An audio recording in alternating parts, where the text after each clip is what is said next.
In today's video, we're going to be going through some of the most interesting bits taken from the brand new 10th edition Chaos Space Marine Codex. This is new lore, old lore, lore that's had a little bit of a twist put onto it, all the amazing things inside this brand new codex. So let's jump in and let's get waffling. Now, before we do jump into this lore, massive shout out to a chap called Shaskais. This video won't be possible without him. He's the one who read the codex and did the write-up. If you want to go and check him out, I put a link to his thread in the description of this video. Please go over there and thumb up his thread. So let's start with the scouring. Following the scouring and the exile to the Eye of Terror, none of the traitor Primarchs were interested in unifying the traitor legions. Mortarion and Lorgar mostly shunned real space. Mortarion busied himself in reshaping his demon world into an image of his destroyed homeworld Barbarous. Lorgar self-exiled himself to the demon world of Sakaris. Magnus focused his attention on curing his legion from their curse of mutation.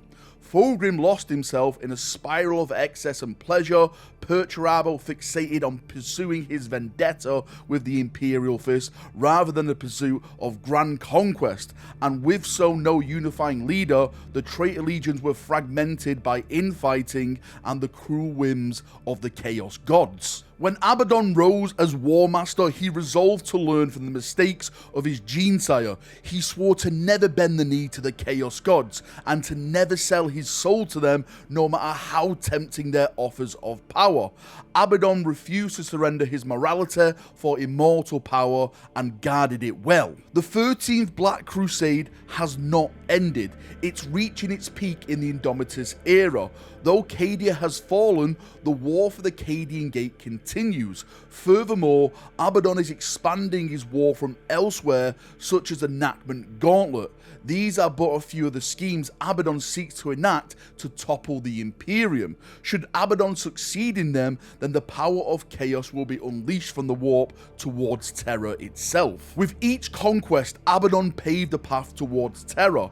However, what was unknown for the rest of the galaxy was his plan to unpick the veil between the Materium and the Warp. For thousands of years, under the cover of false objectives and even entire Black Crusades, Abaddon sought out and destroyed the pylons wherever he found them. Sometimes he did so personally, other times via his agents, or by using the Planet Killer and Blackstone fortresses. The fall of Cadia was accumulation of Abaddon's millennia-spanning grand plan, a plan that tied together the events of Pandarax, the Siege of Fenris, and others. The Great Rift was born, flooding the galaxy with the stuff of the warp. Acting as his vanguard, the traitor legions and the renegade warbands smashed their way through the Cadia Gate and emerged on the other side. The traitor forces brought destruction and bloodshed to world after world, empowering the warp and causing demonic legions to follow in their wake. Invasion after invasion, the Crimson Path expands now towards Terror. The Chaos Gods and their legions believe that the fall of Terror and the destruction of the Emperor would be the ultimate prize, the conclusion of the war between the Materium and the Immaterium. Yet, Terror's fall is one part of Abaddon's plan for vengeance, not the end.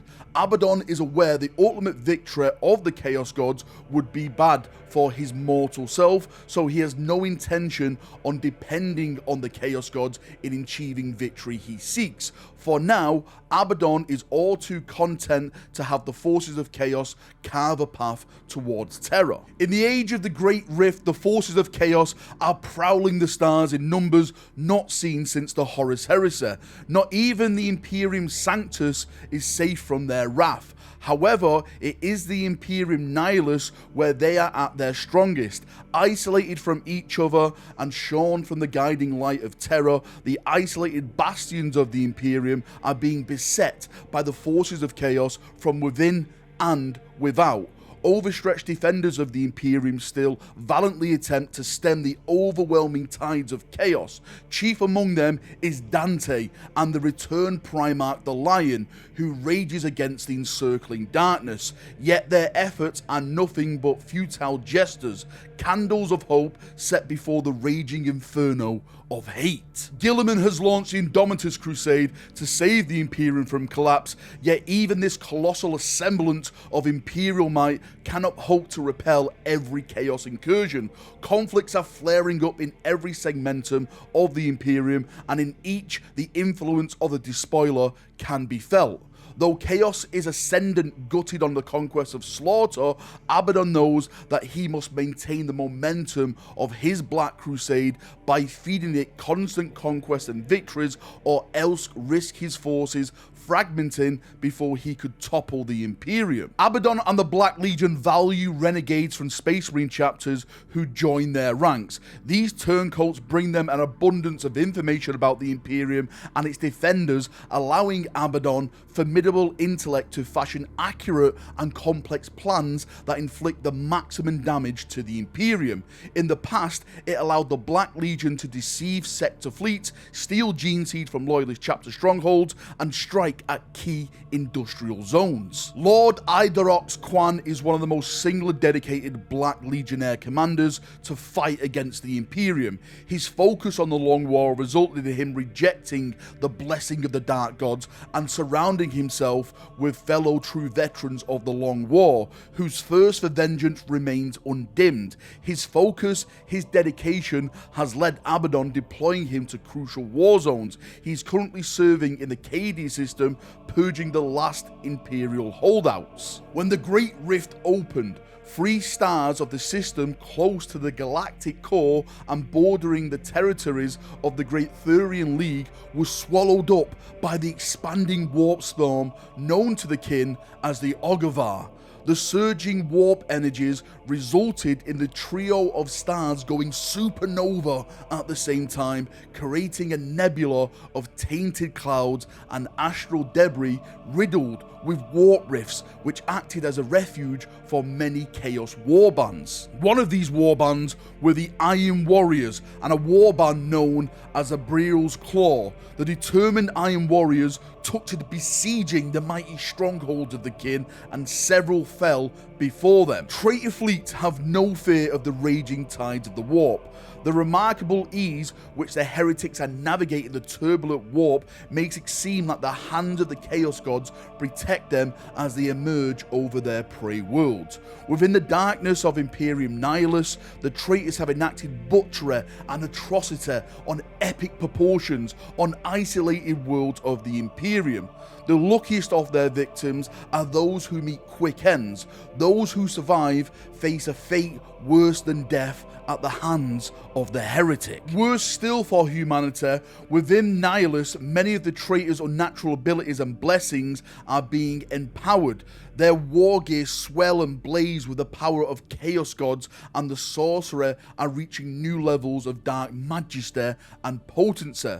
The isolation of Imperial territories in the Imperium Nihilus made many Imperial worlds and systems believe that they are the last of humanity. Some broke off from Imperial rule and transformed into their own kingdoms and nations. The decline of the Imperial faith soon saw these independent realms and worlds rot from the inside out as insidious whispers of demons spread to the populace and chaos cults flourish. Traitor empires are rising in Imperium Nihilus.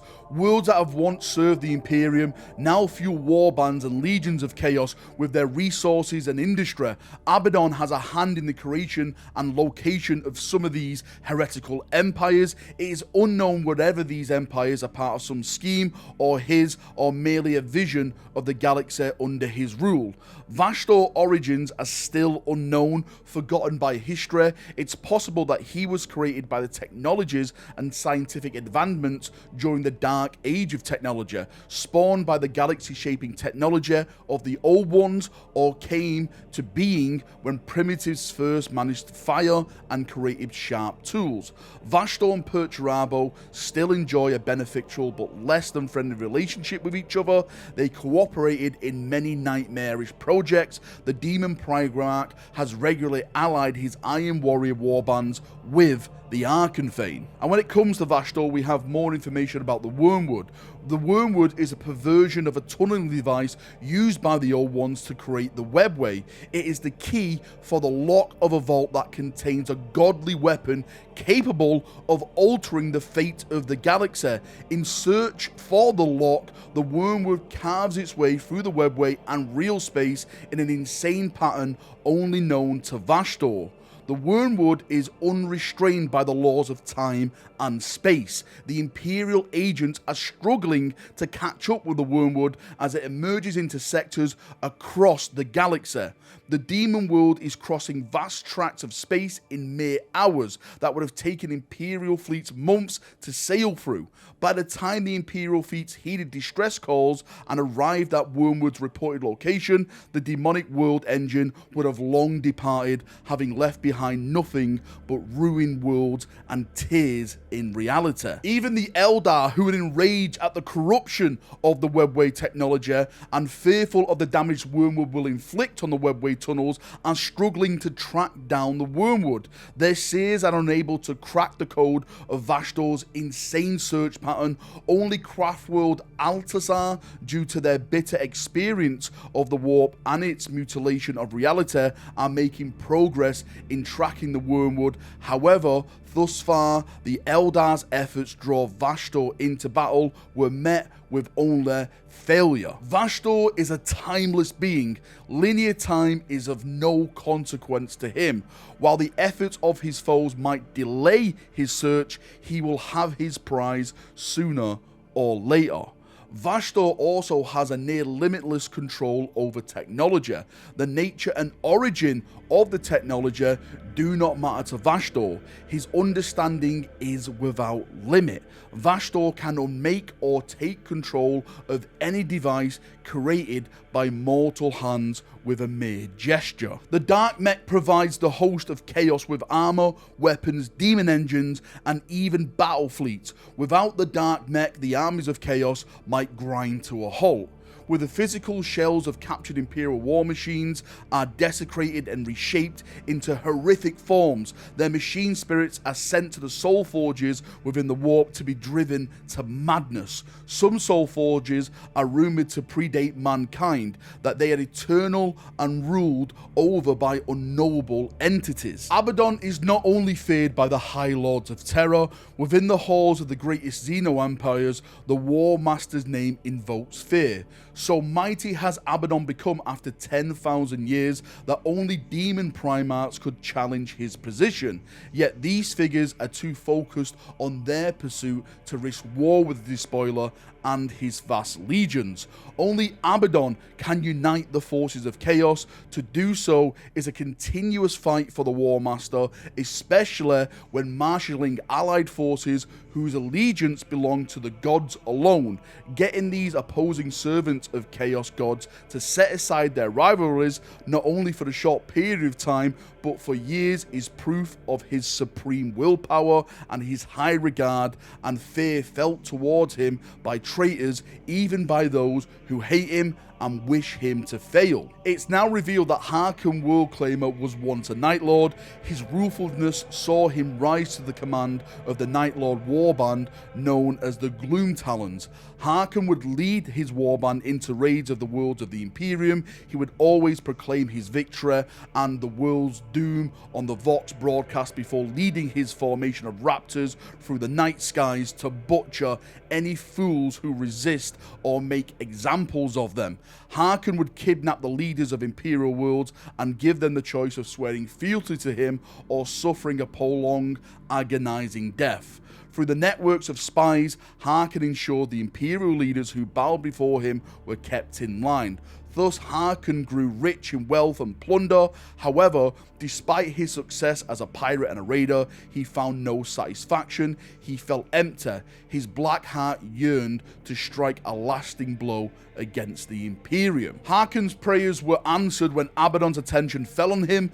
During the muster for the 5th Black Crusade, Abaddon offered Harkon the honor of fighting alongside the Black Legion.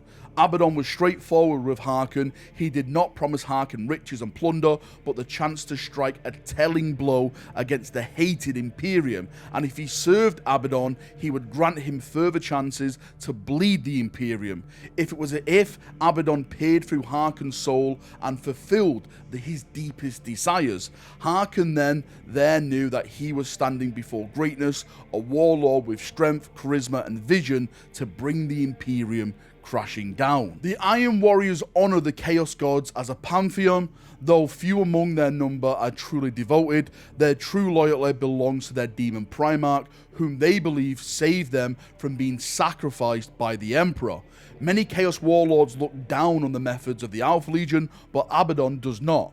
Abaddon appreciates their skills and makes good use of them. More than once, the War Master has employed the Alpha Legion to sow discord and anarchy before the invading fleet. However, Abaddon knows that the Alpha Legion are dangerous allies, for their goals and true motives are closely guarded secrets. Despite the revulsion and mistrust Abaddon feels towards the Word Bearers for reminding him of the shameful depths Horus fell into with his worship of the Chaos Gods, he made a common cause with them on many occasions. The effectiveness of the Word Bearers as warriors, both possessed or not, is something the War Master cannot deny. It's a source of strength he cannot afford to discard. Lorgar, for his part, sees Abaddon as a tool to spread the word of the Rumours powers to the very heart of the Imperium. Most Night Lords do not seem to worship the Chaos Gods in the same degree as other traitor legions. They fight only for material gain and personal pleasure. They actually look down on fanatical Marines, be they worshippers of the Dark Gods or the False Emperor. They place their respect not in faith, but in strength and terror. After the birth of the Great Rift, the Red Corsairs have become experts in navigating the border regions between warp storms and real space. They have established secret bases in these zones. One of them is a significantly large base called Tyrant's Gate in the Imperium Nihilus. Every sin and vice is indulged on that world. The world is orbited by weapon shops, docks, and defense platforms. Within the warp, a sorcerer's anchorage allows battleships of chaos to translate directly from and to the planet's orbit swiftly. When it comes to Huron Blackheart, it says that he was spotted in 2 segmentums at once, to all but confirm that he has struck some sort of bargain with the Chaos Gods themselves. Another character is Fabius Bile. In exchange for his skill, Fabius has struck bargains with Chaos Warlords, including the Demon Primarchs. He favours no client over the other, not even his Gene Father. In recent years, Fabius has acquired samples from the new Primaris Marines and even Custodes. What he intends to do with them is still unknown. Varian, the Apostle of Discordance, is unusually zealous in his devotion to the Chaos Gods for a trusted lieutenant of Abaddon. Despite his zealous faith in the Chaos Gods, Varian's true loyalty lies with Abaddon and the Black Legion. He is one of the War Master's few trusted confidants. Varian holds an intense and violent hatred towards the Sisters of Battle after losing his left eye to a neutral wipe during the siege of the Chaos Night World of Daruovar.